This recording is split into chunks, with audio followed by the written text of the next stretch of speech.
acessar o meu diretor ou a minha diretora, eu tinha que primeiro perguntar à secretária se ele estava bem ou estava mal naquele dia. E aí, se a secretária falava assim, ó, não vai não, que hoje não está bem. Aí eu voltava e não falava de trabalho. Porque eu não ia para a sala do diretor e da diretora para falar da minha vida pessoal. Eu ia falar de trabalho, que era inclusive o salário que ele ganhava para estar ali. Que provavelmente, inclusive, era mais do que o dobro que o meu. E aí eu voltava, porque eu tenho que saber se o sujeito está de bom humor ou de mau humor naquele dia. Isso não cabe mais no dia de hoje, tá? Essa galerinha nova, eles falam, onde é que está na cláusula do meu contrato que eu preciso ser maltratado para estar trabalhando aqui? Não tem, meus queridos. Primeiro que os símbolos de sucesso mudaram. Os meus símbolos de sucesso são diferentes dos símbolos de sucesso da minha filha. Eu tenho certeza que o sonho da Júlia, de 18 anos, não é ter um carro zero com banco de couro e a cobertura, sei lá da quanto. Ela quer experiência, ela quer uma bike, ela quer morar perto de casa e ter uma liderança que possa ser um líder inspirador, né? Que é o líder mentor, né, Paulo? Que você também fala sobre isso. Então, eu entendo que a gente está numa transição, tá? O mercado de trabalho está percebendo que, por necessidade, ele vai ter que capacitar melhor os seus líderes. E tem muito líder da nossa geração. Tem líder que é da nossa geração, que ampliou a consciência e entende isso, mas tem muito líder da nossa geração que ainda tem esse modelo comando, controle, autoritarismo, e muitos deles vêm para mim, tá, Paulo? Porque caíram a ficha que assim, olha, eu preciso mudar, não sei mudar, construir um padrão, e eu preciso desaprender esse padrão para aprender outro. E aí a gente vai fazendo essa lógica, né, de que não é se tornar bonzinho, é se tornar inteligente. De novo, porque líder não tem que gostar de gente, ele tem que entender de gente. Se puder gostar, é ótimo, mas ele primeiro tem que entender de gente, e gente não gosta de ser maltratado, subjugado, humilhado, exposto, etc. e tal. E como é que... Bom, primeiro eu acho que ainda o caminho é muito longo ainda até chegar realmente ao ponto de se dizer, porque não é só no Brasil, no mundo inteiro, né? A liderança como um todo, ela não é humanizada. Não é. Porque a liderança se baseia ainda muito no modelo comando-controle, que é o modelo militar, né? Nas origens da liderança, ela é uma liderança de exército, de briga, o cara correndo na frente lá, dando grito e as pessoas tendo que fazer o que eles querem. Então, esse é o modelo militar. Eu sempre digo, nada contra militar, mas militar está na guerra. Você não pode criar um clima de guerra dentro da sua equipe. Essa que é a questão toda. A sua equipe não está em guerra, ou pelo menos você tem que fazer tudo para que ela não esteja. Então, não dá para agir dessa maneira. Mas, infelizmente, no mundo inteiro, o modelo é esse. Então, eu acho que toda uma geração terá que morrer, uma ou duas terão que morrer, até que Y e Z assumam, mas com uma responsabilidade realmente, entendendo o que é a responsabilidade. Porque a questão do Y e Z também tem o outro lado, né? Tem um outro lado de uma pressa excessiva, não é? Muitas vezes querer trazer para dentro da empresa uma expectativa que ele tem em casa, né? de tudo ser fácil, ser doado, ser tranquilo, né? Porque papai e mamãe dão.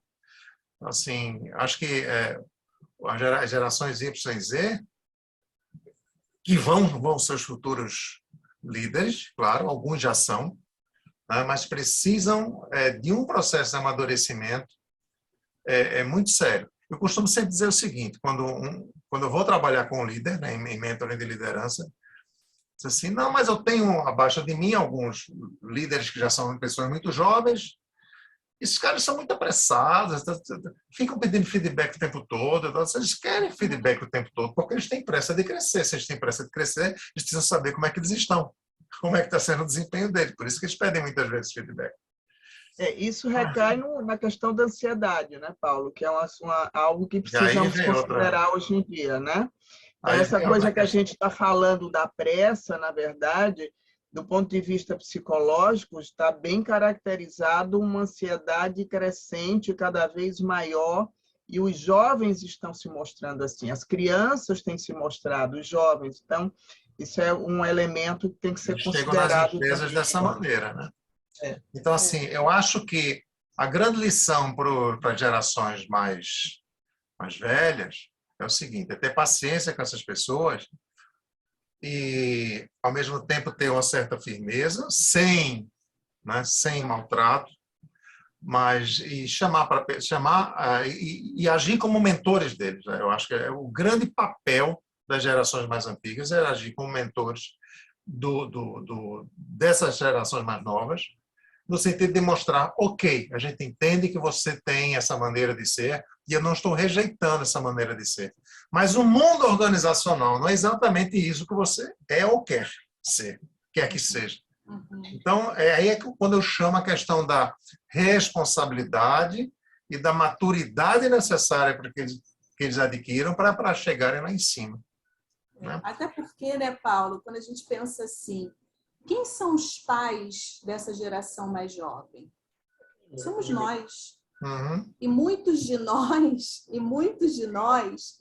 e aí eu não estou falando aqui no sentido de culpabilização, não, porque eu acho que nós somos reflexos da nossa geração, mas muitos de nós terceirizamos a maternidade e a paternidade por conta da centralidade do trabalho.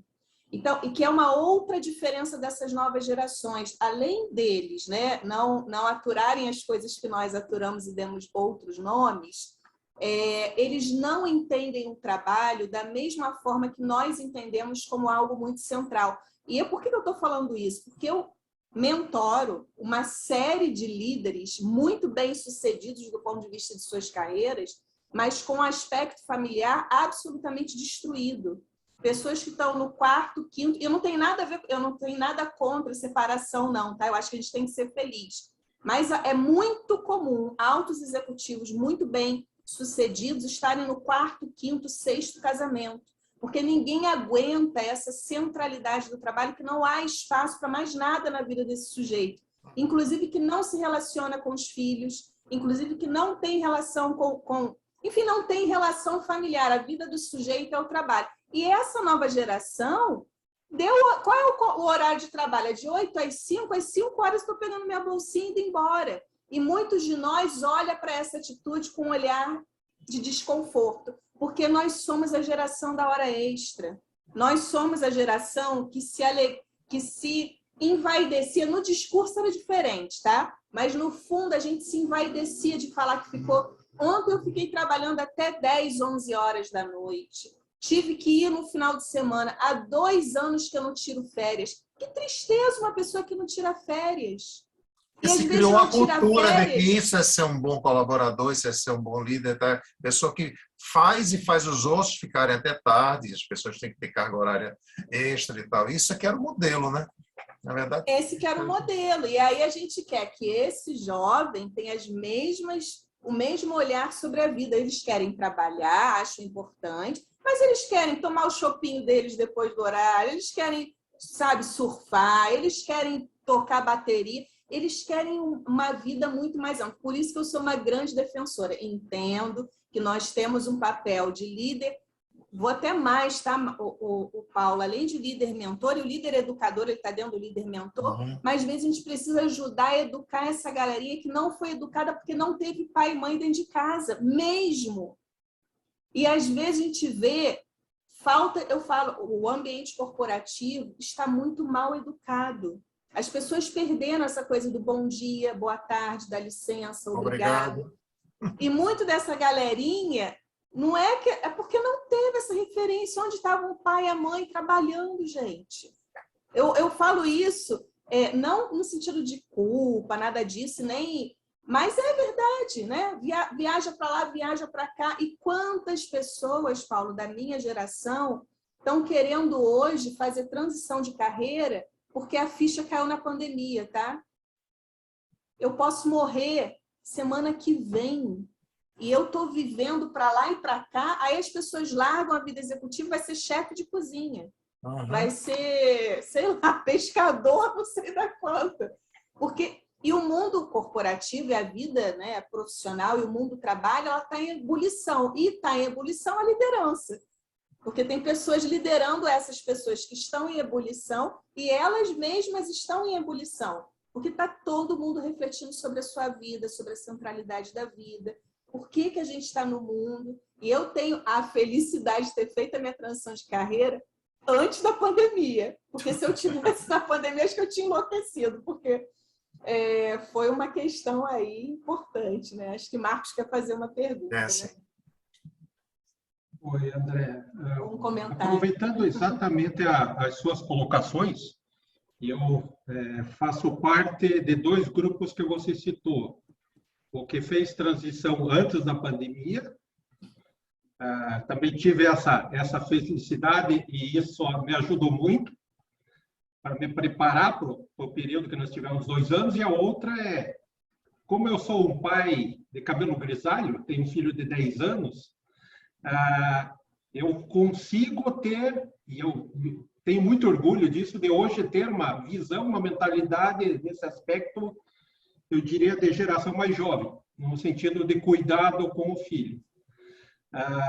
E por que eu estou trazendo isso? Porque eu tenho conversado também com muitas pessoas, entre eles jovens, sobre desenvolvimento profissional, carreira. Eu gostaria de aproveitar muito da sua experiência para trazer um ponto que eu tenho, e o Paulo sabe disso, porque na semana passada nós conversamos rapidamente sobre isso. Eu vou trazer um ponto que me preocupa em algumas conversas, com toda essa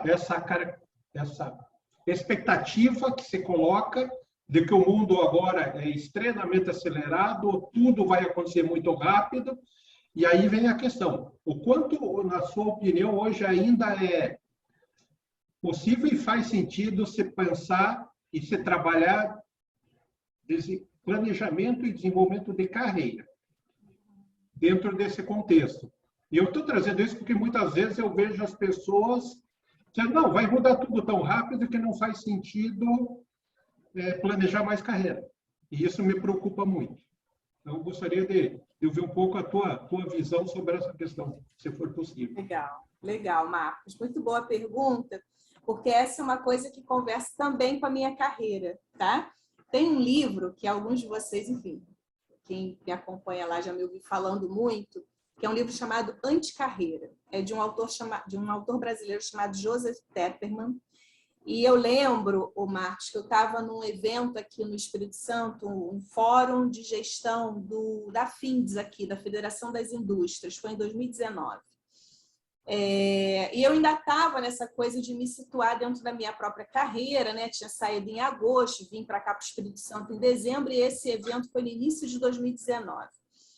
E essa palestra do Joseph Tepperman, ele trouxe uma reflexão que é muito interessante, que conversa com isso que você está falando, que a forma como o mundo está se configurando, realmente aquela carreira tradicional, de novo, que a nossa geração X, né, os 40, 50 anos, a gente se habituou, né, de ter ali uma estruturação, e isso está absolutamente fadado ao fracasso mesmo, tá? E é importante que a gente tenha, até para uma qualidade de segurança da nossa própria carreira, multicarreiras. Então, por exemplo, né, quando a gente percebe que um profissional ele pode ser um mentor, né, e aí vem a formação do Paulo, que é fantástico, mas ele pode também ser um consultor, um professor, um palestrante, um executivo. Isso está conversando muito mais com o mundo atual, porque as coisas estão acontecendo tão rápido que o mercado de trabalho vai se reposicionar e as empresas vão precisar demitir mais, tá? Demitir mais porque o perfil mudou, o mercado mudou. Tem uma coisa, e aí não adianta porque a gente não é uma coisa nem outra, a gente é uma mudança de tudo, e aí vem o meu lado um pouquinho professora, que eu vou me permitir aqui trazer alguns conceitos, né? Durante muitos anos a gente ouviu o tal do mundo VUCA, né? Que era um mundo volátil, incerto, complexo e ambíguo. Isso já caiu por terra e agora se fala do mundo BANI, que é um mundo frágil, um mundo ansioso, um mundo não linear e um mundo incompreensível. E isso é o que deixa a gente mais angustiado, tá? Porque o incompreensível Eu não sei o que vai acontecer daqui a um ano, gente. Quem falar que sabe o que vai acontecer com o mercado de trabalho daqui a um ano, eu desconfio, tá? Porque, e aí, se eu desconfio, eu preciso estar preparado para esse mundo que pode ser multi. Então, o interessante é que a gente reconheça que a gente precisa estar muito instrumentalizado, com várias ferramentas. Eu acho que, nesse sentido, as pessoas mais maduras saem na frente, porque todo mundo aqui já tem uma jornada, já tem uma estrada. Então, na hora que a gente faz essa reflexão, a gente vai entendendo quais são as ferramentas que a gente pode utilizar. Mas isso, Marcos, assim, eu não consigo te dar uma receita de bolo no sentido assim, para onde vai? A minha sensação, estudando o mercado, estudando o mundo do trabalho e a minha própria carreira, é que o importante é que a gente tenha... Sabe aquela coisa que a gente ouvia lá da nossa avó, que não é para colocar as moedinhas num único porquinho? É igual investimento, né? Que é uma coisa que está crescendo muito no país também. Não dá, no meu entendimento, tá? Para a gente ser só uma coisa no mundo de hoje. É importante que a gente tenha outras... Até porque se uma coisa quebra, tem uma outra coisa que segura, né? O mundo mudou, a gente vai mudando com o mundo. Então, eu entendo que é isso. Não sei se eu ajudei ou atrapalhei o seu... Não, ajudou, André. E primeiro, eu acho que é o mais importante, eu não tinha nenhuma expectativa que você traria algum tipo de receita. Até porque eu convirjo contigo na visão de que não dá para se pensar numa solução num caminho linear. Tem que ser... o que eu digo, até o Paulo foi um pouco da conversa semana passada, é assim. Eu vejo que até quando nós hoje trabalhamos o nosso próprio planejamento, ele serve muito mais como uma bússola do que realmente definir um caminho. Porque a gente não sabe o que vai impactar toda a nossa realidade. O que nós precisamos é ter adaptabilidade e flexibilidade para ir aceitando e entendendo como atuar. A partir disso, e aí convergindo exatamente para o foco da conversa de hoje, eu vejo que tem dois aspectos. Quando a gente fala da liderança que vai ou que possa contribuir para que as pessoas pensem dessa forma. E aí eu faço parte do movimento do capitalismo consciente. Então, sim, maravilhoso, eu também. Então, nós convergimos nessa questão de ouvir muito sobre o que é um líder com uma nova visão e uma nova atitude. E, por outro lado, nós estamos vendo toda essa realidade dos últimos 2 anos, ela mostrou algo que já existia, mas que agora é muito mais forte, que é o quanto a vida profissional e a vida, elas são, na verdade, uma única. Eu gosto muito quando o Cortella fala isso. Ele pessoal, não tem 2 vidas. E nós somos de uma geração que era ensinado, que tinha uma vida no trabalho, uma vida fora do trabalho. Hoje isso, de novo, acabou. E dentro dessa questão, o quanto é desafiador para os líderes se mostrarem vulneráveis, mas mais do que isso é quanto eles estão preparados ou estão se preparando para um caminho que precisa, além de ser mais humanizado, vamos usar esse termo com seus devidos cuidados, mas também é dentro do mundo onde cada vez menos as pessoas vão ser menos empregadas deles, mas sim prestadores de serviço. E à distância, no modo remoto e menos presencial. Então, eu conheço alguns líderes que eu tenho conversado com eles, eu vejo um olhar assustado deles com todas essas mudanças, toda essa nova agenda que está vindo muito acelerada, e eles estão, eu me arrisco a dizer que alguns estão em pânico. Alguns estão com problema de saúde mental deles. Antes deles cuidar dos outros, eles estão precisando cuidar deles. Quanto isso é possível de nós ajudarmos esse pessoal nesses próximos anos? E quanto o processo de mentoria vai ser ou não suficiente para fazer isso? Eu vou arriscar uma tentativa de resposta. Eu acho que tem uma parte dentro da mentoria que nós conhecemos e conseguiríamos, Mas eu acho que tem muita gente que precisa também da linha tradicional, talvez de um apoio psicológico. Terapeuta. Total. É nessa... puxando aqui a liderança e voltando a falar da mentoria em si, o que você tem encontrado como cliente? Ou seja, até que ponto essas pessoas querem ou não mudar efetivamente? Até que ponto elas se esforçam para mudar? Como é a reação dessas pessoas quando tentam mudar? Como é que é isso? Porque, na verdade, a proposta do que a gente ainda pode chamar de humanização é uma mudança comportamental. Então, como é que essas pessoas têm reagido, né? O que é que tem acontecido de positivo e de negativo? E qual é a taxa de sucesso dessas pessoas através do mentoring de liderança? Tá. Eu entendo, o Paulo, que esse espaço de mentoring de liderança é um espaço, vou falar assim, né? É um espaço que eu sempre quis ter quando eu era executiva. Porque que espaço é esse?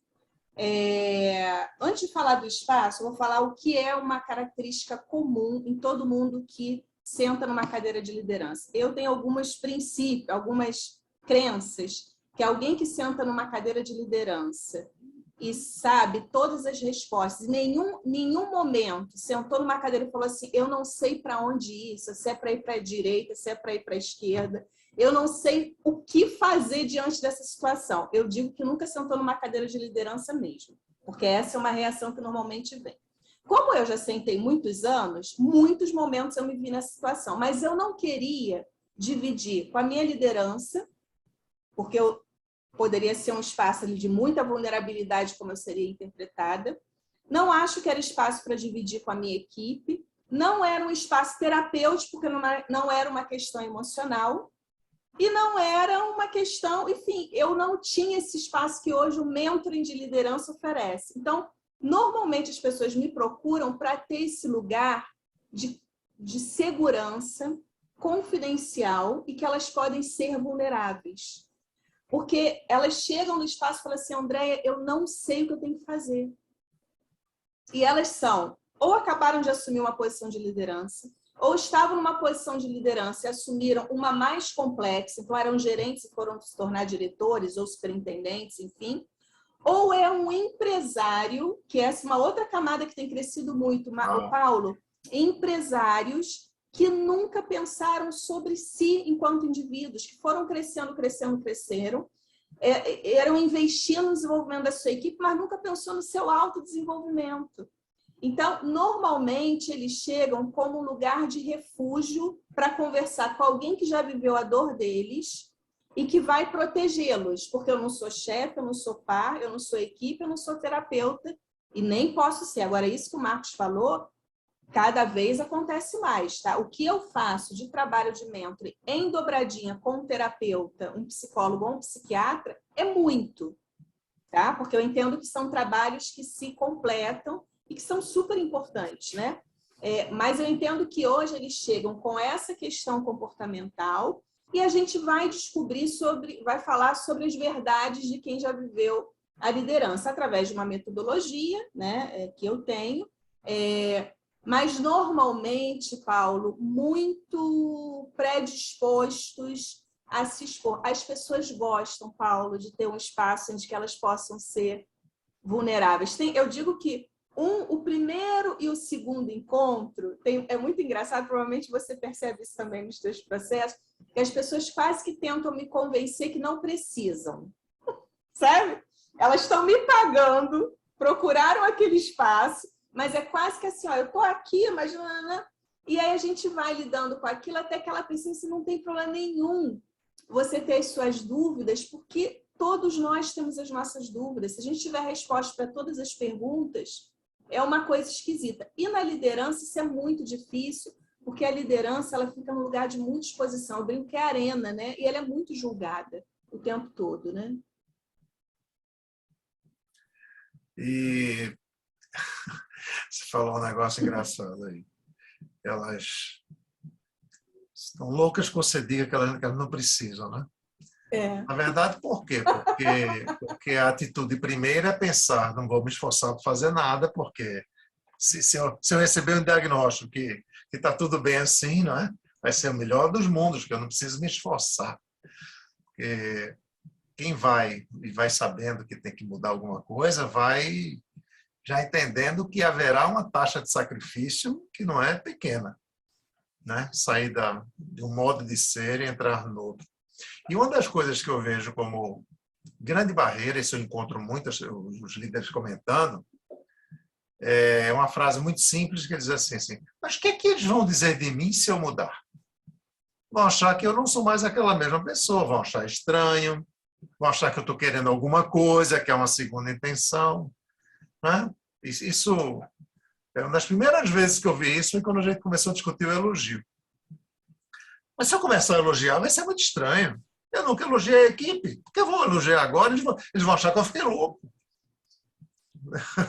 E como é que eu faço? E eu sempre disse, olha, eu não tenho como abordar isso terapeuticamente, né? Mas o que eu posso lhe dizer é que, de alguma maneira, isso eu não digo a ele, mas tem um link com algum tipo de linha terapêutica, é o seguinte, você vai fazendo, vai repetindo esse novo comportamento, e em um determinado momento, você não sabe exatamente quando vai ser, ele se torna automático, e você nem nota. E para a equipe, é um espelho disso. Os caras vão estranhar quando você disser a primeira vez um elogio a primeira vez, vão estranhar completamente e achar que vem aí uma facada no pescoço deles, porque você está entregando alguma coisa que você nunca entregou. Eles acham que você quer um troco agora. Mas, quando eles começarem a repetidamente assistir a esse seu novo comportamento, um belo dia, que também ninguém sabe quando, né, eles vão entender, poxa, esse cara mudou mesmo. Eles vão se convencer, e aí é que eles vão sair do nível de desconfiança e vão começar a confiar que seu comportamento é verdadeiro, sincero e autêntico. Né? Então, um dos grandes problemas que eu vejo é existir essa persistência nos novos comportamentos. E entendendo, né, Paulo, que assim, você pode mudar o seu padrão de comportamento a partir do seu próprio estilo. Porque, por exemplo, a forma da Andréia Salsa elogiar não necessariamente precisa ser a mesma do Paulo Ehrlich. Sim. Né? E aí eles confundem que o elogio é a coisa do... E como normalmente, né, os líderes de alta performance ou que têm uma carreira já em ascensão, vem um pouco desse padrão que a gente conversou um pouco atrás, então eles ficam com muito medo de serem confundidos, que ficaram bonzinhos, né? E reconhecimento, elogio, nada mais é do que a válvula de engajamento, que é o que a gente é pago enquanto liderança para gerar no nosso time. Uhum. Eu falo que tem 4 blocos que são mágicos para gerar engajamento em qualquer pessoa, desde a pessoa mais humilde de uma organização, a posição mais simples, até o alto executivo. Qualquer pessoa precisa ser aceito, acolhido, respeitado e valorizado. Você só precisa encontrar este caminho a partir do seu estilo. E, às vezes, elogiar para um determinado executivo que é mais troncoso é falar assim, ó, valeu. Não precisa ser... Eles acham, né, que tem que chegar com uma rosa. Fazer um discurso ou fazer um discurso. Mas pensando que você nunca fez nada, um valeu, um joinha, publicamente, já é um sinal para o teu time que, opa... espera aí, tem alguma coisa acontecendo. Então, acho que ajudá-los a pensar que, né, o elogio é uma grande tabela de cinzas, né? Não precisa ser preto nem branco, mas é um grande cinza, encontrar o seu estilo, e é assim que a gente é, né? Então, por exemplo, a André gosta de receber feedback de um jeito, Maria, Estela de outro. E aí encontrar esse estilo em cada um de nós... Porque eu sempre digo algumas coisas para as pessoas que eu atendo, Paulo. O nosso trabalho não é te transformar numa outra pessoa. O trabalho que eu faço não é transformar as pessoas em outras pessoas. É a partir da essência do estilo, aquilo que pode ser ampliado. Isso já tranquiliza o sujeito quando ele vem. Outra coisa que eu falo, você está me pagando para falar o que precisa ser dito, não porque você quer ouvir.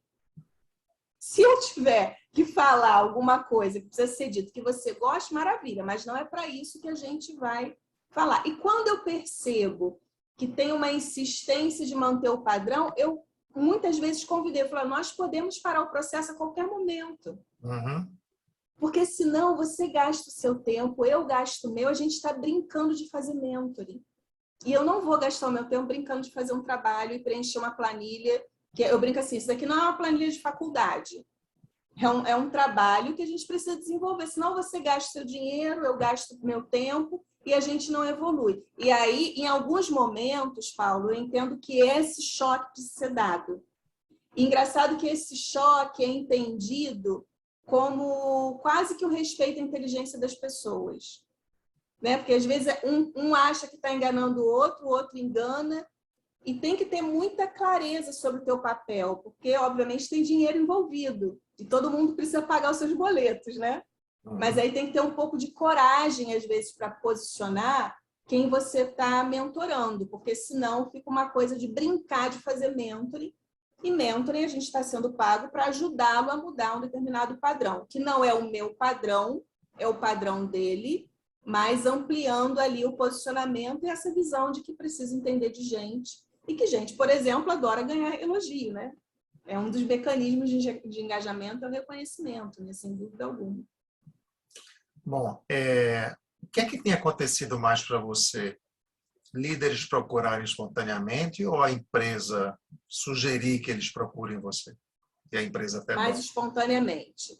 Mais espontaneamente, e eu acho que é muito mais desafiador quando é indicado pela empresa, sem dúvida alguma. Porque gasta-se um tempo enorme de construção de vínculo. Quando a pessoa me procura, ela já decidiu que me quer, sabe? Porque eu digo assim, o mentorado precisa querer o mentor. Então, quando alguém me procura, é porque já viu o meu jeito, o meu estilo, porque nós temos o nosso estilo, né? O mentor, que você muito bem explica na formação, ele é uma referência. Então, alguma coisa naquele sujeito, naquela pessoa, eu me identifico e eu quero, de alguma forma, ser alguma coisa que aquela pessoa é. Quando a empresa que conhece o meu estilo, que conhece o meu trabalho, e por isso me escolheu, mas eu não fui escolhida pelo sujeito que será mentorado, é muito desafiador. Porque ele já chega, muitas vezes, com um olhar que está sendo mentorado porque é fraco, e aí reverter isso, né, como uma premiação, como um reconhecimento, não é fácil, e aquela quase que eterna desconfiança, eu digo que é uma eterna que vai até o quarto encontro, tá? E aí exige muito da gente esse foco também de dar alguns sinais de muita confiança, de que, na realidade, eu vou falar um português bem, bem baixo, né? Que nós somos um grande X9. É o X9 da empresa. Então, eles vão passar e a gente vai passar para o chefe, que é normal, né? Criar essas paranoias, enfim. Então, me exige um exercício que quando o mentorado me procura direto, e nem precisa, porque não está intermediando, é ele que paga, é ele que me escolheu, ele que, enfim. Agora, quando a empresa, para mim, pelo menos, é muito mais desafiador. Pois é, para mim é exatamente o contrário, e eu vivo nesse desafio. Né? E aí, o que é que eu faço para começo de história? Eu sempre peço uma reunião com o representante de RH da empresa, esse líder e eu. E na reunião eu quero que fique claro que eu só vou atender aquela pessoa se ela tiver a intenção verdadeira de participar do processo. O cara pode mentir? Pode. Mas pelo menos eu coloco esse momento e eu dou oportunidade, né? Garanto que a maioria até hoje não mentiu. Então entrou porque, ou por necessidade ou por vontade, mas entrou no processo e a maioria realmente tem muito bom resultado. Mas tem que ficar claro para a empresa, inclusive, eu digo o seguinte: você não me mande ninguém que vem aqui esperar de mim uma correção. Ou seja, eu sou o cara que vai corrigir, não é, os aspectos atitudinais comportamentais desse líder. De forma alguma, eu não vou ser isso. Então, assim, o mentoring não é um corretivo. Então, você manda para mim gente cujo crescimento você acredita. Então, é uma diferença muito grande, muito grande. Não vai mandar ninguém para mim que diga assim, se não der certo agora, depois do trabalho com o Paulo, está fora. Está demitido. Está demitida, né? Então, assim, isso tudo eu deixo claro nessa conversa inicial, para poder, digamos assim, filtrar melhor quem vem e quem não vem. Uma outra vez, realmente, há uma desistência, porque depois eles conversam entre si e resolvem não fazer, e o que acontece depois lá dentro da empresa, eu não sei. Mas é uma coisa complicada. Mas eu já entrei numa fria muito grande de aceitar pessoas com quem eu não fiz essa reunião inicial. Isso foi uma única vez e realmente foi um trabalho que exigiu de mim um equilíbrio emocional que eu até desconhecia que eu tinha. Porque foi assim um processo de transformar, e foi realmente uma transformação do meu papel de inimigo, né, do papel de apoiador, de colaborador e de amigo, como a pessoa me enxerga hoje. E se você me perguntar como é que eu fiz, eu acho que eu não tenho consciência para dizer assim, o que é que eu fiz exatamente, porque eu procurei seguir o modelo de atuação, mas o que valeu mais foi a intuição do momento, de cada reação que aquela pessoa tinha, de como eu reagia para ela, sem olhar para manual nenhum, para nada que eu aprendi, eu apenas puxava da minha intuição. E graças a Deus isso aí deu certo. Agora, eu não consigo hoje listar o que foi exatamente o que eu fiz com aquela pessoa. Eu consigo te dizer que é o sentido de presença. Você Sim, mas saiu, assim, o que eu exatamente disse que mexeu com a cabeça dela, tá entendendo? Você, no sentido geral. se você está com a presença naquela, se você está com a pessoa, isso vai te ocorrer naturalmente. Sai da teoria e entra uma outra experiência. Eu acho, quando você fala, me passa isso.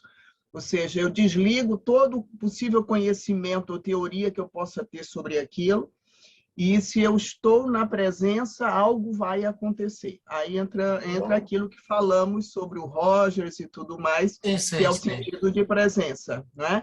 É algo mágico, que eu só vou perceber naquele momento. Bom, quando eu percebo isso várias vezes, isso vai ficar tão dentro de mim que facilmente eu vou resgatar. A gente fica muito surpreendido quando acontece uma primeira vez, mas depois parece que algo mágico passa a acontecer, ou seja, eu saio do piloto automático e me conecto com o ser, com a pessoa que está ali na minha frente. Aí algo vai acontecer. Isso é que é fantástico em tudo isso que nós estamos falando, não é? É perceber a magia desses encontros e desses momentos. É assim que a gente ajuda e é assim que nós crescemos como pessoa, né? Tá bem legal esse papo. Na verdade, essa presença se refletia realmente uma entrega total minha naquele momento, é verdade. Porque eu resolvi para mim mesmo, né? Independente de ter sido a empresa que tinha pedido, resolvi dizer assim, eu preciso resgatar essa pessoa. É um desejo, é um desejo intrínseco, né? De preciso, e aí quando surge aquele interesse autêntico, né? A confirmação. Autêntico, exatamente. A confirmação do mentoring, ou seja, eu vi naquela pessoa valores extraordinários que a própria empresa não valorizava. E então digo, não, agora vai. E eu também precisava, sei lá, de alguma maneira fazer aquilo dar certo. Então, hoje existe até uma conexão entre mim e ela. Isso que a Sueli falou, né, é tão forte, assim, por exemplo, aí cada um tem um estilo, né, mas eu não atendo mentorados na sequência, porque é tanta concentração, porque isso é uma outra coisa interessante também no trabalho de mentoring. Embora a gente tenha uma metodologia, cada indivíduo é um indivíduo e cada encontro é um encontro. E te exige um nível de concentração muito forte. Então, eu não tenho energia para atender um de 9 às 10 e outro de 10 às 11. Esquece, para mim é impossível. Eu não tenho condições emocionais. Primeiro, pela responsabilidade que eu sempre faço, eu trago sempre para o campo da consciência a beleza e a responsabilidade daquele indivíduo ter me escolhido para trocar a intimidade da vida profissional dele. Eu sempre me sinto privilegiada, responsável, Então, eu vou muito conectada para aquele momento. Então, Sueli, você falou que tem um mágico, e é tão bom ouvir isso, né? Porque às vezes a gente fica querendo teorizar e eu não consigo explicar, porque esse mágico eu sinto muito mais em uns encontros do que em outros, mas tem encontros que é quase que uma conexão, vou falar uma coisa que não tem nada a ver com religião, tá? Mas eu sinto uma conexão de almas, tá? Dois indivíduos se conectando na sua humanidade, porque falar de liderança, no fundo, é falar do humano que há em nós. E às vezes o que vai fazer a virada na gestão de uma liderança é só ele poder olhar para o humano que há nele, se conectando com o humano que há no outro. E é o chefe, e é o pessoa da equipe que é desafiadora, é o chefe que é desafiador. E aí a gente desmonta, sabe? E vira a chave para todo mundo, inclusive para mim, porque eu aprendo pra caramba, ainda tem isso. Eu nunca saio a mesma, nunca saio a mesma de um encontro com mentorado. Até porque eu atendo sempre pessoas muito adultas, muito experientes, com muita vivência e com histórias de vida que são histórias de gente real, né? Então, acho que isso você falou, Sueli, eu sinto, assim, sabe? Essa mágica. E por isso eu não atendo sequencialmente, porque eu não tenho nem energia, tamanha concentração que é esse trabalho que eu entendo que ele exige, né? Então, precisa processar mesmo, né? É porque nós também aprendemos com isso, né? Então, é importante que eu falo, né? Quer dizer, eu sempre digo, eu não me tornei psicóloga porque eu tenho um conhecimento que eu preciso repassar para as pessoas. Eu me tornei psicóloga para me tornar mais humana. Então, eu agradeço muitíssimo aos meus clientes até hoje, né? Nesses 45 anos de estrada que a gente vai aprender.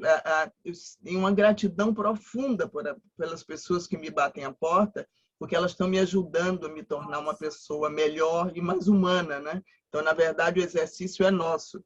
Agora, claro que à medida que a gente vai se aperfeiçoando, tem que melhorar, né? Porque o exercício constante, a ideia é que vai melhorar.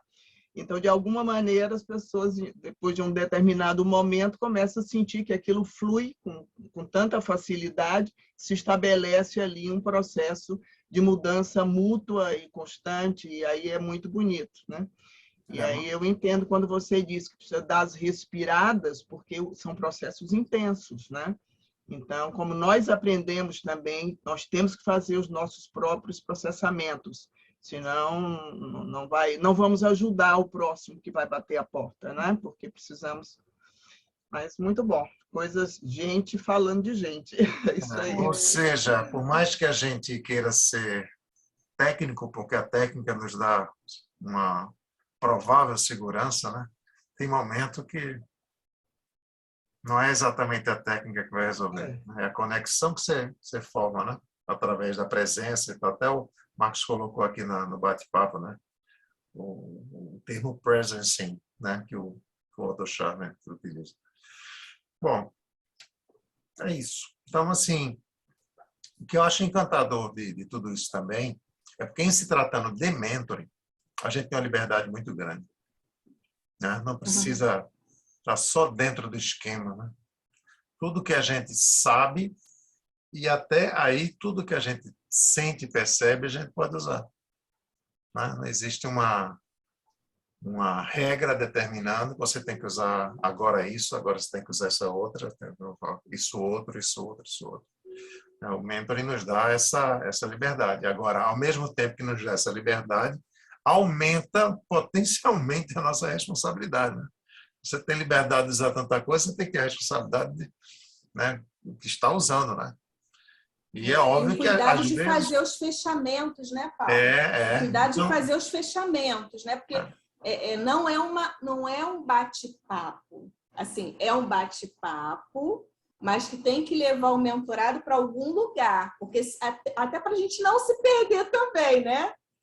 Isso é uma coisa importante também, porque, né, não é um bate-papo. Eu acho que isso que é legal, assim, da profissionalização do mentoring, né? Quando você chama de mentoring autêntico, que é a nova, né, expressão que você tem usado, eu acho que isso diferencia, porque tem um profissionalismo por trás. Então, toda essa acabativa para ajudar e levar para algum lugar, eu acho que é importante também a gente não perder o foco, né? Eu tenho me preocupado muito com essa história do mentoring autêntico, né? Legítimo, genuíno e verdadeiro, por conta do que está acontecendo no mercado, né? Estou completamente assim, pasmo, né, com o que acontece. Você abre as redes sociais aí e agora tudo virou mentor. Todo mundo é mentor e tal. E, na verdade, o que existe na imensa maioria dos casos hoje, principalmente no último ano, falando Brasil, não é? É uma quantidade enorme de pessoas que conhecem técnicas de vendas e pegaram esse nicho, né, da mentoria e disse assim, você sabe alguma coisa? Sabe, então eu ajudo você a vender, você é seu mentor nisso aí. Então, isso está distorcendo completamente o sentido do mentoring, por isso que eu estou fazendo questão de agregar essa palavra autêntico, para as pessoas entenderem. Bom, se você quiser entender o que é isso por dentro, eu posso lhe dizer o que é. E o sentido é que, através dele, você vai saber ser mentor. Porque é o seguinte, suponha que você, através de um suposto curso de mentoring, ou você aprenda como vender sua mentoria. Mas como é que você vai vender algo se você não tem certeza se você consegue ser um mentor? Em outras palavras, eu preparo você para vender, mas não preparo você para ser mentor. Então, você vai ser mentor à sua maneira, pode ser que alguns sejam brilhantemente mentores à sua maneira, tá? Tem um método próprio, tem uma intuição tão boa, baseada numa grande experiência que também podem ser. Isso pode acontecer, mas com certeza a maioria não é assim. Não basta saber. Em mentoring não basta saber. Né? Você precisa saber como passar isso para o outro. Né? E entender que mentoring não é simplesmente instruir, não é dar aula, não é fazer treinamento, não é... Pode até fazer isso, mas não é simplesmente isso. Então, você tem uma preocupação imensa com o perigo que o conceito corre no mercado de perder o seu significado verdadeiro. Então, é por isso que eu tenho insistido em chamar esse mentoring autêntico, o tempo todo. E estou aconselhando todo mundo que me conhece e que trabalha com mentoring a utilizar mentoring autêntico, e pode colocar isso aí como uma marca mesmo, mentoring autêntico. Porque é um mentoring trabalhado na capacidade de ser mentor, não na sua capacidade de vender uma mentoria. Se pudesse sintetizar em relação ao que está acontecendo hoje, né? É isso que eu quero dizer. E a gente você falando isso, né, Paulo? A gente hoje o tema que são mentores de liderança. Tem uma temática que, para mim, é inevitável discutir numa mentoria de liderança, que são aspectos de ordem ética. E o que você está falando passa muito pelos dilemas éticos, né? Porque isso tem a ver com o dilema ético. E quando a gente vai falar de liderança, e aí é uma crença pessoal, é que os melhores líderes, para mim, são os melhores seres humanos. E a gente precisa, no processo, falar sobre esse relacionamento do humano do ponto de vista ético, né? E a gente está discutindo pouco ética, de uma forma geral, tá? E eu acho que a gente, inclusive, está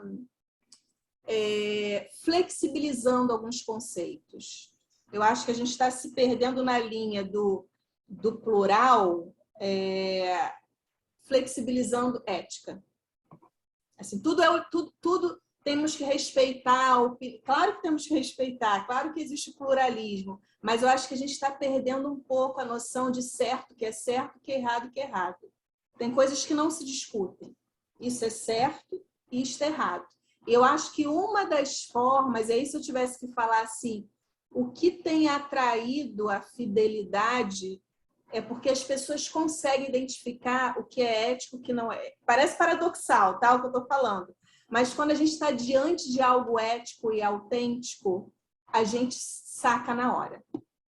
E aí, eu acho que isso vai chegar um momento que, infelizmente, a gente vai ter que deixar um rastro de sangue. Mas, no final, o mercado vai saber o que é e o que não é.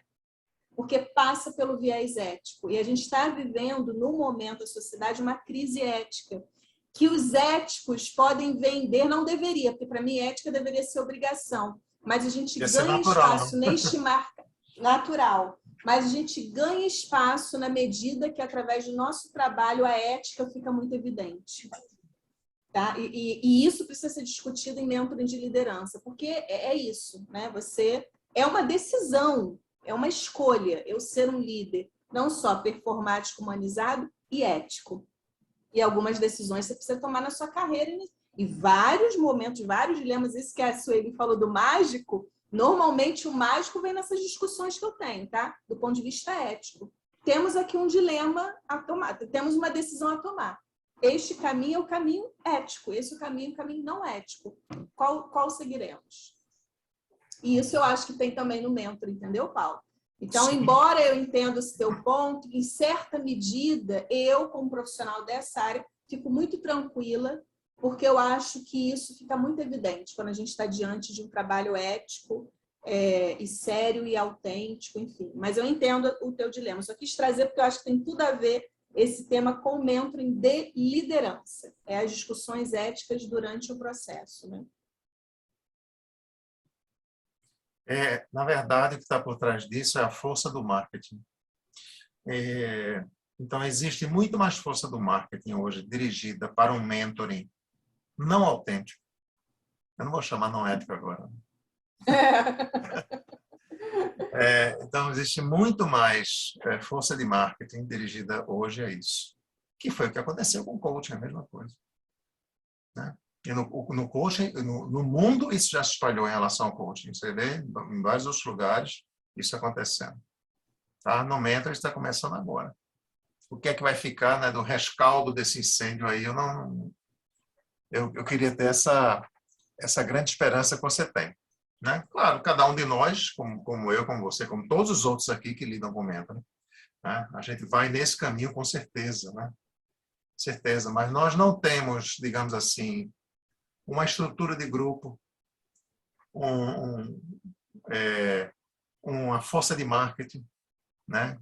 Que pregue o que é o mentoring autêntico. Então, fica a cargo de cada um, né? Cada um, esse é o trabalho de cada um de nós, enquanto formiguinhas do mentoring, digamos assim, né? Trabalhando para levar a boa mensagem para todos. Mas é isso. Alguém tem mais alguma pergunta? Alguma reflexão, alguma ideia? Paulo, Opa. Guilherme. Depois Tânia, tá? Eu só vou concordar, né, com o que Andréa falou em relação a nós, quando estamos deixando aqueles cargos que vinham consumindo muito nossa energia e tudo mais, e optar por fazer aquilo só que a gente gosta, viver com menos e ter uma qualidade de vida, né?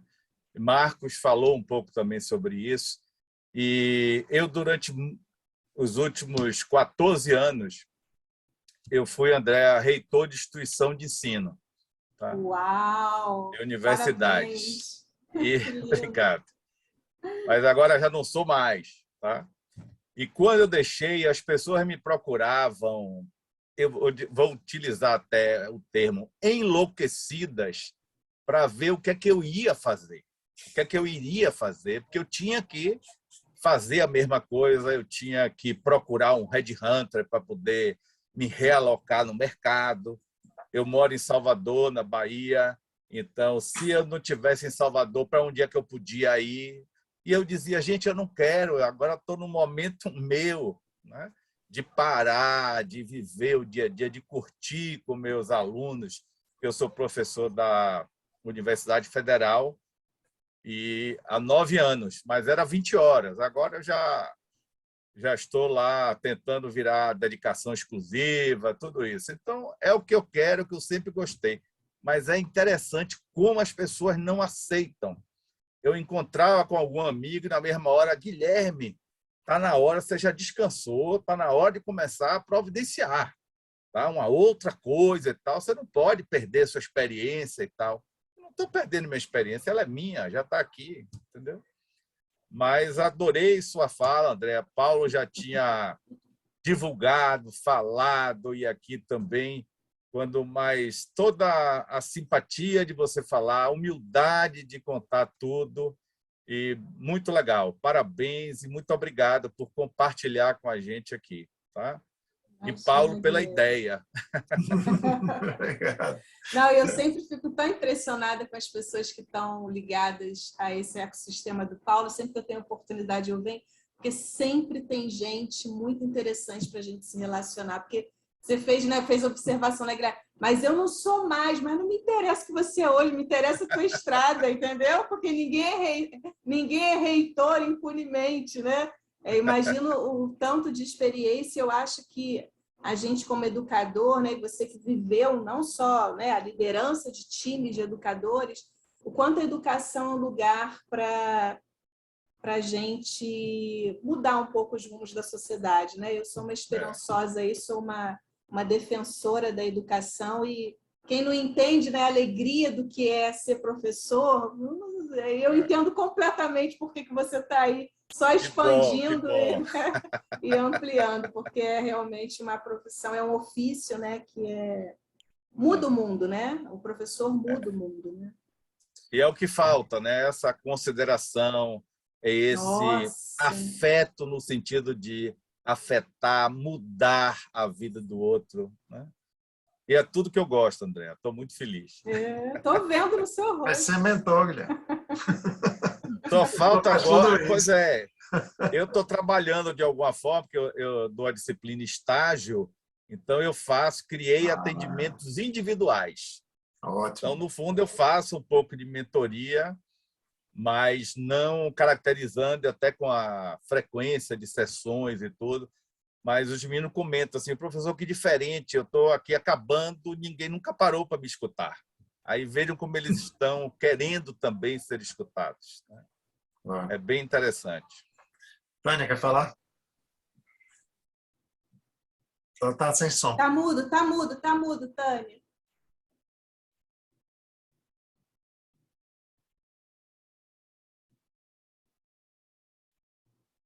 Oi. Andréia, agora primeiro, agora ok. Primeiro para o Paulo. Sabe, nós conversamos a semana passada com o Paulo sobre não ter tanta presença do número tão grande de pessoas. Eu queria só colocar que eu acho que está ficando rico o grupo menor. As trocas ficam melhor, a interação fica mais assim. Eu, na minha opinião, estou vendo maior riqueza até do grupo menor, porque nós já participamos de alguns encontros com muita gente. Então, esse grupo menor está permitindo ouvir mais as pessoas, e que eu acho que isso faz parte de mentoria, faz parte do mentoring. É uma coisa importante a gente ter esse olhar. Mas, Andréia, você falou uma coisa que me bateu muito forte, porque eu acredito muito nisso e vivenciei, que a liderança é solitária. Quanto mais o cara trabalha na liderança, mais é um líder, mais tem poder, mais sozinho ele fica. Mais ele tem essa relação, essa necessidade de uma mentoria autêntica, de ouvi-lo, de fazer refletir, de chamá-lo à reflexão, de cutucar, contestar alguma coisa para levar, porque é solitário. Então, eu acho que o trabalho de mentoria com liderança passa muito por esse aspecto que você colocou, mas sem deixar outro aspecto que você colocou, de dar rumo, de fazer ligação, de levar a algum lugar, porque senão vira bate-papo. E é uma tendência muito forte da gente, quando você estabelece a conexão, o vínculo dessa primeira parte, né, que o Paulo trabalha muito com a gente, de fazer conexão, a gente corre um risco. E tem que saber trabalhar nesse risco aí para levar a pessoa, ajudá-la a levar a algum lugar. Mas gostei muito do papo hoje. Tinha alguma coisa, a multicarreira.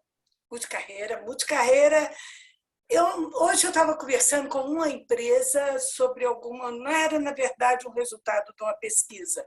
Então, nós estávamos conversando que as pessoas falam, não, eu quero definição de carreira. E nós estávamos discutindo que esqueçam isso hoje. Não existe isso mais.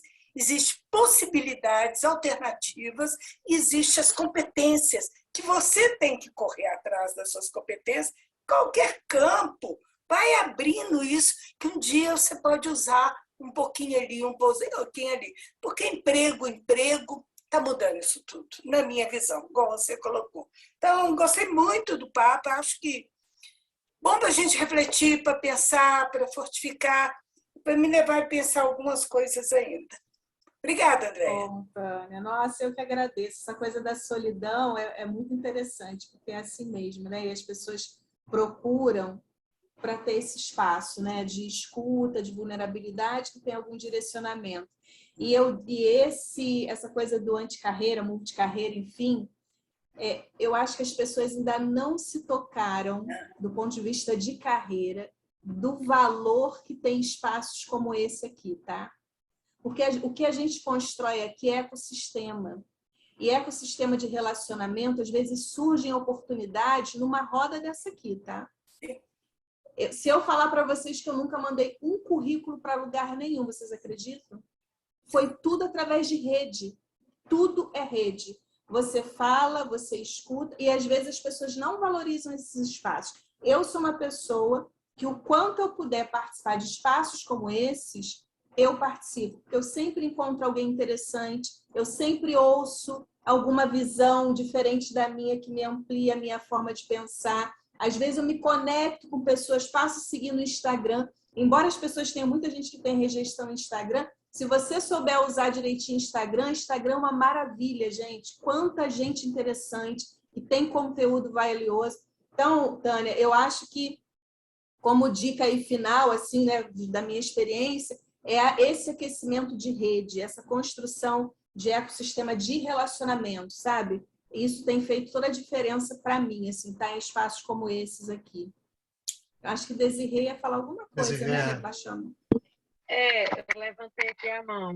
Primeiro, assim, agradecer aí ao Paulo, né, pela oportunidade de estar sempre fazendo esses bate-papos. Às vezes não coincide muito nossas agendas, principalmente porque, assim, quem é professor e dá aula à noite, os horários, às vezes, são um pouco complicados, né? Mas, assim, a Andréia, assim, parabenizar pela iniciativa e também por ter tido a coragem, né, de tomar essa atitude de mudança de trabalho, no momento até foi antes da pandemia, mas também acredito que tenha sido um momento difícil para a tomada dessa decisão. E assim, a gente percebe claramente como você está feliz hoje, né? Acredito que você gostava do trabalho, mas tinha algumas limitações, né? Eu diria, dentro do contexto, né, que você colocou aí para a gente. Mas, assim, ter tido a oportunidade de escutá-la é muito importante, porque eu acho que, assim, aqui o grupo do Paulo eu considero um grupo mais maduro. Até uma vez eu até tinha conversado com ele e comentei algo nesse sentido. São pessoas que já têm alguma experiência, né, em algumas áreas, inclusive, às vezes em consultoria, que é diferente de mentoria, e coach é diferente, mas, enfim, são formas que existem, né, métodos que existem, de você tentar fazer uma imersão ajudando outras pessoas, tanto na área empresarial, como na área de carreiras, né, como na área pessoal também, né, muitos nos procuram, às vezes, até para fazer um trabalho de mentoria mais na área pessoal. Apesar de não sermos psicóloga, mas nós temos, né, muitos de nós já desenvolvemos algum método, até utiliza parte do método que o próprio Paulo já disponibilizou para a gente, e a gente acaba orientando as pessoas com relação ao que as pessoas, às vezes, não têm essa sistematização de fazer as coisas andarem, né? Porque a grande dificuldade na vida é você seguir uma trilha. Às vezes as pessoas querem seguir um rumo, querem atingir um determinado objetivo, mas não sabem qual é a trilha que vai pegar. Eu acho que o nosso papel está muito dentro dessa linha. Então, agradecer aí pela oportunidade de escutá-los e foi muito bom a nossa noite. Maravilha. André, obrigado. Muito bom. Essa conversa ia longe, né, gente? Se desse mais um pouquinho de uma cordinha, a gente ia bem longe, tá? Muito obrigado. Sempre ficam muitas coisas, né, para a gente refletir. Eu vejo pessoas anotando, né, ideias e tudo. Bom, e obrigado a todos que vieram. Acho que sempre... Tânia disse uma coisa muito interessante. Esse grupo fica...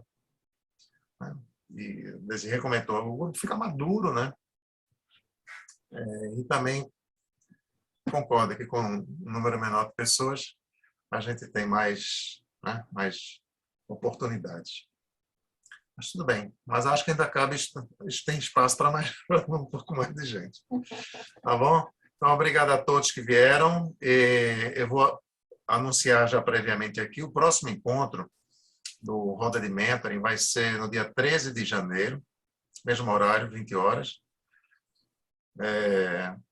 E nós vamos apresentar, aliás, eu não, vem o pessoal da Baterias Moura falar sobre o programa de mentoring da Baterias Moura. Então, é uma coisa para quem tem interesse, né, nessa questão do como é a coisa para implantar programa dentro da empresa, como é a experiência numa empresa em que isso deu tremendamente certo. Eu acho que hoje a Moura tem o maior conjunto de ações de mentoring nas empresas no Brasil inteiro. Eles têm isso como fosse uma coisa sagrada para eles. Começou com a sementinha lá atrás, uma coisa pequena, quando começaram a aprender o que era mentoring e tal. Hoje é uma coisa, para usar a palavra do momento, robusta. É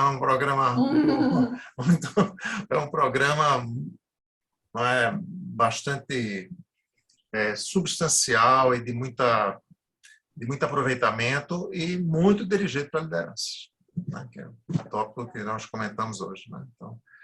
Então a gente vai conversar sobre o programa lá da Moura, tá bom? Então, obrigado por hoje. Quero agradecer também, Paulo, me despedir das claro. pessoas. Eu dei a palavra a você, que coisa absurda. Parece comando e controle. E dizer que foi muito bom, embora, né, o grupinho pequeno, mas eu acho que eu concordo que é um grupo mais maduro, é sempre muito bom trocar ideia, e espero aí, Paulo, ter atendido a expectativa e que a gente possa se encontrar em outros momentos, tá? Muito obrigada aí pela oportunidade, Paulo. Obrigado, Andréa, parabéns, obrigada por compartilhar a sua experiência, viu? Obrigada. Boa noite, gente. Boa noite a todos. Tchau, tchau. Boa noite. Obrigado, André. Obrigado, Boa Paulo. noite, Um abraço. Feliz Natal para todos. Feliz Ano Novo. Boa festa. Feliz Natal, Feliz Ano Novo para todos.